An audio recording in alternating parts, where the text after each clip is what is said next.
All right, Nehemiah chapter 2, verses 17 and 18. It says, Then said I unto them, Ye see the distress that we are in, how Jerusalem lieth waste, and the gates thereof are burned with fire. Come and let us build up the wall of Jerusalem, that we be no more a reproach. Then I told them of the hand of my God, which was good upon me, as also the king's words that he had spoken unto me. And they said, Let us rise up and build. So they strengthened their hands for this good work. Dear Heavenly Father, Lord, I just ask you, Lord, to help me, Lord, still my nerves, Lord, just help me to bring out the burden upon my heart. We thank you for all that you do. In Jesus' name we pray. To go quickly here, I'm sure that most of us know the story of Nehemiah if we've read the Bible at all. But if we go into chapter 1, we learn that about the report that Nehemiah receives. And this report distresses him. He's burdened down. He gets a burden from this. And no doubt if we took the time, we could look at this chapter 1 and we could talk about the prayer of Nehemiah. You see, this burden, it resulted in some things for him. The affliction and reproach of his people resulted in him sitting down. It resulted in him weeping. He mourned. He fasted. He prayed day and night. Confessed the sins of himself and the people. And he besought God. Beseeching means to pray with urgency, to implore. You know, when I think about this man of God, no doubt we could say he's a praying man. We could say he's a man with a burden. This burden resulted in something in his life. And I think if we look at his prayer, we could say, have I experienced this type of burden in my life? This level of burden? To make a man sit down and weep and mourn and fast. But this man, he was concerned about Jerusalem. He was concerned about those people. He was concerned that the wall was tore down and that anybody that wanted to attack them could come on in. They were sitting there. Anybody that could attack them could. They were in trouble. But I also see that where his burden was so heavy that he gets a benefactor and a blessing. The king himself sees this burden upon his heart. The king recognizes it. And not only is the king willing to send him out, he's willing to pay the way. He's giving him the money, the materials, and he puts him on the move. So not only does he have a burden, but now he's got a benefactor. And this benefactor's got the finances to get the job done. He's got the authority to say it needs to get done. I think about when God puts us on a mission. When God puts us in a place and tells us to go to work, it's Him that sends us there. It's Him that puts the authority on it. It's not us. We think about in chapter 2 here, we get down to where he's talking to the people. And he gets the people stirred up. He gets the people ready to build. You see, Nehemiah could not come in here and build these walls by himself. Nehemiah needed the people to help him. He needed the people to have a burden. So you see the man of God with a burden. Now suddenly the people have a burden. They see the affliction and the reproach in their life, and they're willing to do something about it. They're willing to go into the labor, to build. We also see that there's opposition to the building. There's going to be a battle. Anything that God puts in your life, anything that's worth God fighting for, and He puts you on the front lines, there's going to be a battle. It's not going to be easy. It's not going to be sunshine and lollipops. It's going to be a battle. We have to realize that if we have a burden in our life, it's going to result in a battle. You see, Sanballat and Tobiah, they're just waiting to throw a wrench in the works. They don't want the wall to be built because they like the holes in the wall so they can come in. So they can loot and pillage our families. So they can take what they want. So they can destroy the work of God. You see, they're looking for something. They want to take. They want to destroy. They would rather these people not even be here. They would rather this work of God to cease. But God has put His approval on this. And God's given a man of God a burden. And He financed it. And they built it. But now the people have to go to work. And that's where I want to get to in chapter 3. You know, I used to read chapter 3 and I would my eyes would get glazed over because it seems like it's repeating over and over. This man, he repaired here, and then this man repaired here, and the son of this man repaired here. You know, it was hard for me to read it, Brother Forrest. But then I got in a conversation with somebody about the church, and they said, this person has been such a blessing to the church. They said they're doing so much for the church. They're helping the church. And in my mind, I was sitting there driving, and I was thinking about, they're filling up a gap. They're filling up a need in the church. Without them there would be a hole in the wall. You see, God put it on my heart to tell that person that. I didn't think much about it, but I told them that, and I could feel in their voice that they appreciated it. And God started putting other people's in my mind. Brother Dwight, Brother Forrest, and how they're working on the wall. Yeah. Brother Jacob, Sister Ashley, how they're working on the wall. Hey. And I started thinking about this wall and the people of God that are working and laboring to fill that wall. You know, a wall, it can show us some things. A wall can be a sign of strength from a distance. You know, if you have a wall around your city, it's said that some generals would surpass cities because they knew that it was going to be too hard to take. So they would move past that city. A wall displays unity. You know, everybody inside the wall, they're one people, they're one group, they're of a one defense. And if we're going to survive in this world, we need a wall around us. I need a wall around me. You need a wall around you. So not only is it our strength, but it's also our unity. It creates safety and security. You know the reason these people were so concerned about filling the gaps in the wall? Because behind that gap was sitting their family.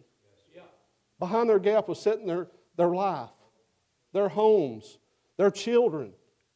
And they weren't willing to give them up to Sanballat and Tobiah. They weren't willing to give it up to the people that was coming to destroy them. They were willing to labor into that wall. They were willing to build. Not only is that, a wall can be a refuge. You know, when you're outside the wall and you're being attacked, if you can get inside that wall, you found safety. There's a refuge inside a wall. I think this church can be a wall for us. This church can be a refuge. This church can be a sign of strength. It can be a sign of unity. But not if we don't fill up the holes in the walls. You know, the devil would like to destroy this work. But if you think about this work, God put it on a man's heart to come into Grundy County and start a Baptist church. And not only that, that church was paid for. This building we sat in is paid for. But the walls got holes in it still. You know, the whole time we're here, this wall is going to have holes in it. And we're going to constantly have to be repairing these walls. We're going to have to be laboring inside these walls. We're going to have to be fixing the walls because the enemy always wants to destroy. He always wants to take what we have. And if you're not willing to labor in that wall, if you get tired, if you get laden down, if you get burdened and you start building in the wall, you know what happens, Brother Forrest? Not only will your family fall, but if you leave a gap in the wall, my family's vulnerable. You see, when the enemy attacks Forrest, they just don't want to attack Forrest. They're going to come on around the wall to my side. So with you building that, you're securing me, Forrest. And when I build my part of the wall, I'm securing Brother Forrest. You see, we're in this together. We're behind this wall. We're unified behind the wall. But Sanballat, he doesn't want us to be. You know, he's going to use all kinds of tricks, and I wish I had more time to study this message out, but if I did, there's different times when he comes in here and he uses different tactics, and he says, well, if I can't get them, scare them to death, I'm going to try to tell them, let's come and meet together. Let's come out here where you're vulnerable. Away from the wall. Come away from the wall. Come away from the work of God, and come out here so we can talk together. Or go hide yourself over here because they're coming to slay you tonight. See, the devil has many tricks. He doesn't care how he destroys you as long as he destroys you. And I can guarantee you tonight that he wants to destroy you and your family. You know what I thought about when I thought about this wall? I could see Brother Jacob. And I could see him laboring in the wall. I could see Brother Heath laboring in that wall. It gives me hope that there's going to be a wall there when I'm not here anymore for my kids to be protected. We need this wall tonight. Chapter 3, there's 35 individuals that I counted here that are laboring in this wall. They're named specifically. There's 32 where it says son of so-and-so. There's 3 men of. There's all kinds of different type of people. There's merchants. There's keepers of the gates. There's the high priest. There's the goldsmiths, the apothecaries, the rulers. But they're all building a wall. It's a variety of people. You know, that's what it takes to build a wall. We all can't be Brother Forrest. We all can't be Brother Andy. But that's what gives this wall strength. If we only had, everybody in here knew how to lay a rock perfectly, but nobody knew how to build the mortar, the wall wouldn't get built. If nobody knew how to set up the foundation or to support the wall would never get built. It takes each and every one of us. I have no doubt in my heart tonight that you may have gotten tired on the wall, that the burden has got heavy on the wall. And maybe you stepped back from the building. And maybe you're not building. It says some of these men built earnestly. Some of them built with hope. Some of them, after they got done with the wall they was building, they built another part of the wall. We need you tonight in this church. The devil, he'll come by and say, they don't need you building this part of the wall. Won't you just slack off? This hole doesn't have to be filled. Just rest a little while. The whole time he's getting his group together, and they're going to burst through that wall. They're going to take your children. They're going to take your wife. They're going to take your husband, and they're going to destroy it. And then they're going to come in and destroy everything that they can get inside that wall. That's why they don't want the wall there. They want to have their way.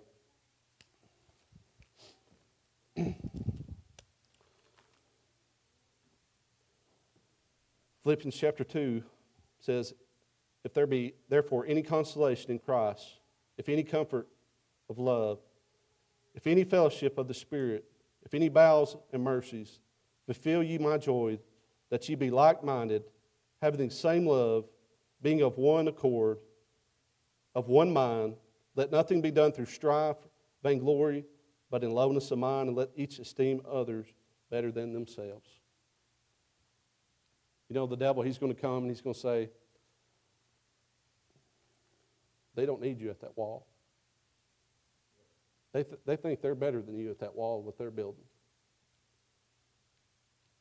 The whole time, we're under threat from the enemy, and he's coming in to destroy us.